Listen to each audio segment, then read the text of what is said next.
സമ്പൂർണ്ണ ദണ്ഡവിമോചനത്തിനായി സഭ നൽകുന്ന സുവർണാവസരം. ഇനി അവശേഷിക്കുന്നത് മണിക്കൂറുകൾ മാത്രം. ആഗോള കത്തോലിക്ക സഭയിൽ ആദ്യമായി പ്രഖ്യാപിക്കപ്പെട്ട സമ്പൂർണ്ണ ദണ്ഡവിമോചനമായ പെർസിംഗുള ദണ്ഡവിമോചനം സ്വീകരിക്കുവാൻ ഇനി മണിക്കൂറുകൾ മാത്രം. ഓഗസ്റ്റ് 1, അതായത് ഇന്ന് സന്ധ്യ മുതൽ ആരംഭിക്കുന്ന ഈ സമ്പൂർണ്ണ ദണ്ഡവിമോചനം ഓഗസ്റ്റ് 2 സൂര്യാസ്തമയം വരെയാണുള്ളത്. വിശുദ്ധ ഫ്രാൻസിസ് അസീസിയുടെ അഭ്യർത്ഥന പ്രകാരം ഹൊണോറിയൂസ് 3-ാമൻ പാപ്പയുടെ കാലത്ത് ആരംഭിച്ച ദണ്ഡവിമോചനം നേടുവാൻ 3 കാര്യങ്ങളാണ് അനുഷ്ഠിക്കേണ്ടത്.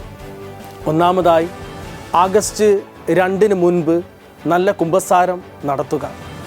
രണ്ടാമതായി, ഓഗസ്റ്റ് 2 നാളെ ദിവ്യബലിയിൽ പങ്കുചേരുകയും അനുതാപം നിറഞ്ഞ ഹൃദയത്തോടെ വിശുദ്ധ കുർബാന സ്വീകരിക്കുകയും ചെയ്യണം.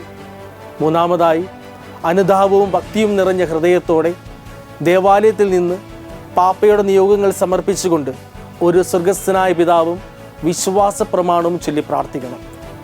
ഇതിൻ്റെ ചരിത്രം പറയുന്നത് ഇങ്ങനെയാണ്. 1216 ഒരു രാത്രി വിശുദ്ധ ഫ്രാൻസിസ് അസീസി മനുഷ്യരുടെ പാപങ്ങളെ പ്രതി പ്രാർത്ഥനയിൽ മുഴുകിയിരിക്കവേ ഒരു മാലാഖയുടെ സന്ദേശപ്രകാരം പെർസിംഗുളായിലെ മാലാഖമാരുടെ രാജ്ഞികളുടെ ചാപ്പലിലേക്ക് പോവുകയും അവിടെ വെച്ച് അദ്ദേഹത്തിന് ദൈവത്തിൻ്റെയും പരിശുദ്ധ മറിയത്തിൻ്റെയും മാലാഖമാരുടെയും ദർശനം ലഭിച്ചുമെന്നാണ് ചരിത്രം പറയുന്നത്.